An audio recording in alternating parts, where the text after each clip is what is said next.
Hi everyone, so today I'm going to be showing you guys my winter foundation routine.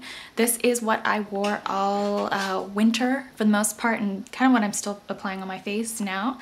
So it is what it is. It is my winter foundation routine. So yeah, this is just basically what I've been wearing all winter. So our skin changes in the winter.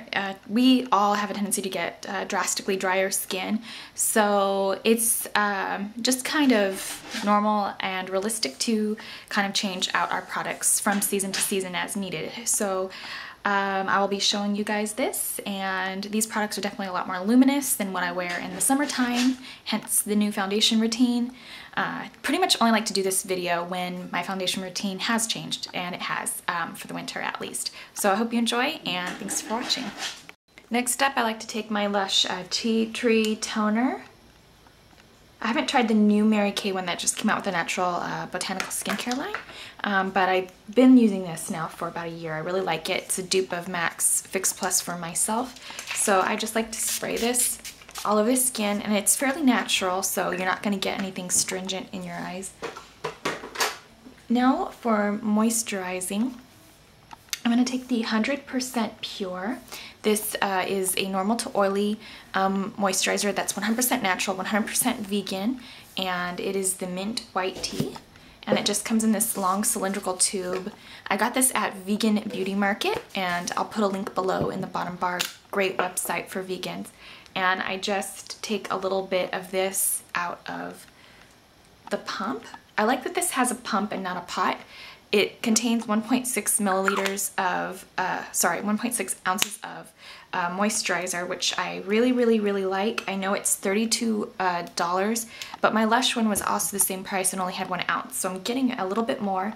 Plus it's in a hygienic tube, so that also helps with breakouts if you have oily skin. So I'm just going to pop a little bit of this onto my brush. This is Sephora Airbrush brush number 56. It is synthetic. And I'm just going to pop a little bit of that where I need to moisturize my skin. And I love the kind of cooling effect that the mint has as well. I haven't broken out from this as well. I love it. I will definitely be repurchasing the 100% Pure. So I highly recommend it. Once again, I'll have a link for Vegan Beauty Market in the bottom bar for you guys. And now I'm going to pop on some of my Mary Kay concealer, and this is Ivory number 2. So I'm just going to take a little bit of this. Ivory number 2 is the foundation color that is perfect for my skin tone, on my face at least. My neck and body is Ivory number 4, so I tend to run moisturizer over, or my foundation's always the same color as my neck and body, which is Ivory number 4. But for concealer, I pop this on as a base just to cover up any little problematic areas so that I can achieve a more flawless finish. And of course, if I'm going to be doing eyes, I always do something on the eyes. But just to reduce all this redness, a little bit of some sort of primer potion. I tend to grab the Urban Decay Eden Primer Potion because I like that it does conceal redness, but it also kind of helps my eyeshadows really kind of pop. So this tends to be the one I grabbed for.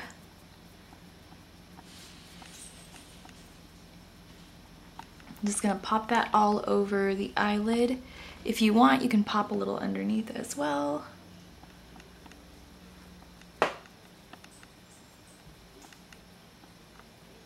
And then just use a very lightweight finger that doesn't have a lot of pressure or strength, not your pointer finger, to blend out all your primer. Alright, so to complete the foundation, I'm going to be taking the Timewise from Mary Kay in Luminous Wear. Because your skin tends to dry out in the winter, you'll probably be having a slight change of skin type. So Before I apply that on though, just because my skin is oily and to help it from breaking down, I tend to take this about once or twice a week. It's the e.l.f. Mineral Infused Face Primer because I rarely use primer. I don't want to buy an expensive one because they all make me break out if I use them too much. But just when I need a little bit of extra coverage and a little bit of extra added oomph, I apply that over any kind of like red areas and areas where I would like a little bit more of the full coverage, or it to appear like full coverage, because I don't like to wear full coverage, if that makes sense. Just because it's cakey and kind of just looks like it gets into lines. So I just dappled a little bit of the Mary Kay Timewise Luminous Wear in Ivory 4 on the back of my hand. And I'm just going to start stippling that over the cheek. You might want to allow the primer to set in for a couple minutes. And of course the lotions to set in for about 10. So I'm just going to apply that all over my face.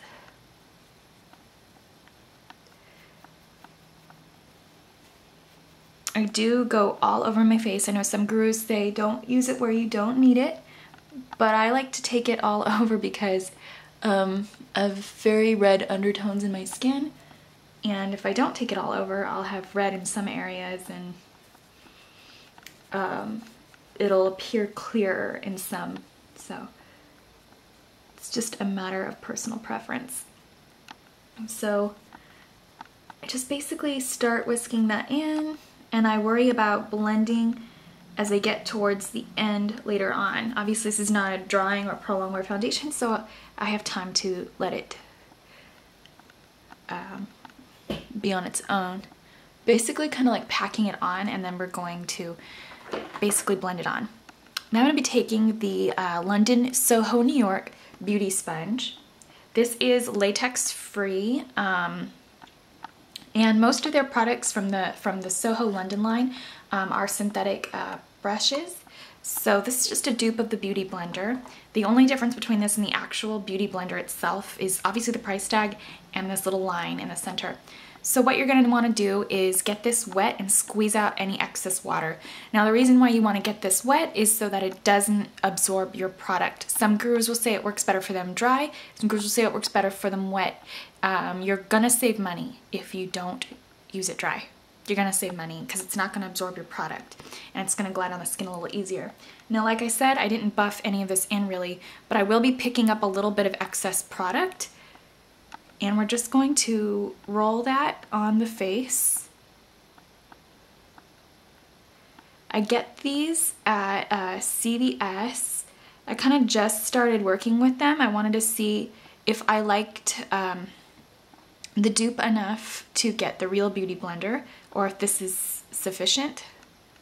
This one cost $8. So basically this is just a cheaper way of doing the airbrush look without the airbrush.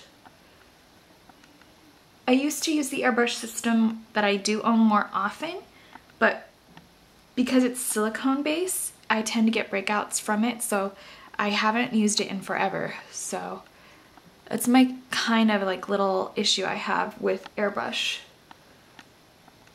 Just kind of like pat in the excess along the cheek. Definitely want to roll it under the eye. Now the reason I use this extra tool is just so I don't have to use my fingers to buff in any lines that the brush did not take care of.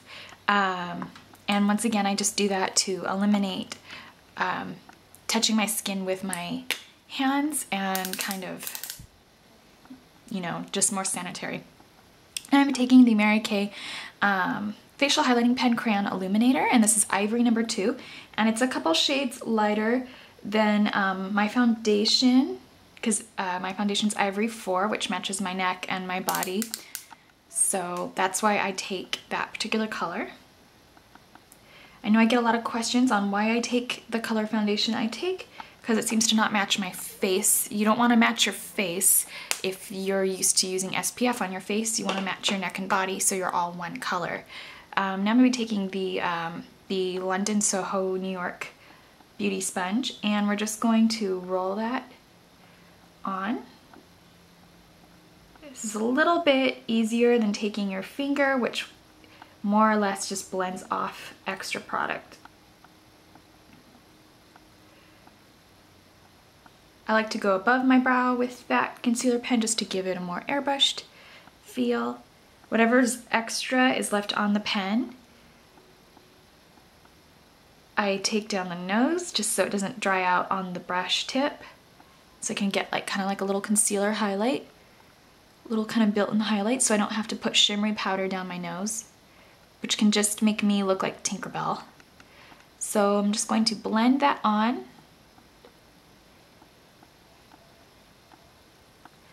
And this little tip goes great around the eyes, obviously. I would probably recommend saving this little carrier that it comes with so that it can dry out a little bit. I tend to clean my tools when I come home after work, so this kind of just, I probably won't keep it in here if it's dirty, probably just keep it on a clean towel. Once I clean it out for the day, I'll probably stick it back in here and let it dry overnight, just so it has a little cradle to set in, or that, or you can take a cup, so whatever works for you. Now for the winter, I like to use a cream blush, and just because they're less drying, obviously. And some lighter weight ones are obviously the non-MAC ones, although they did change their formula. It's much nicer now. But I do like the Too Faced ones a lot. I take whatever color I want. It's not necessarily a matter of favorite product, just color. And the Too Faced Full Bloom cheek and lip cream colors are great. They're a little less expensive than the Urban Decay ones. The Urban Decay ones I love, but they're about $24 before tax. These are about $19.50, so they're just a smudge easier on the wallet. And this color is Sweet Pea. And because this blush is far from muted, and because I do have oilier skin, and this is Luminous products, I do like to take a powder. I know you can't really see a whole lot in the pan anymore, but this is the Inglot YSM Press Powder, and it's just a matte powder, ideal for young skin, oily skin. Inglot makes a series of powders though, so if you don't have my skin type, you can take something else. And I'm just going to buff that on all over my face. Definitely want to get like a medium veil on because of the nature of my skin, the fact that I do wear my makeup all day. If you wear your makeup for about 5 hours, you probably don't need as much powder as I do. It's just a matter of taste. So definitely see that that makes the blush more solid into the skin and wearable, because that's it without, and it's very, very, very potent. However, ideal color for darker skin. I'm just going to buff that out. That's the one nice thing about the colors from Too Faced, is that they're very universal. They're lip and cream colors. So I'm just going to buff that all out. Now the last step I take before calling it a day on my foundation application would definitely be to make sure that I don't have that much visible powder. Since we put on quite a bit, I could have put on less, but then my skin would have moved. But I'm going to take the LUSH Tea Tree Toner, and this is just going to help diffuse a little bit of the powder look, which you can't really see on camera, but it'll definitely be a little bit more potent in daylight. Not that I work in daylight, but... And then I just kind of let that dry and apply lipstick, and I'm on my way. So I hope that you enjoyed my winter foundation routine, and if it works for you, great. If it doesn't, we probably have different skin types. Or maybe it's just not the method you like to use or are used to using. So, I hope you enjoyed, and thanks for watching.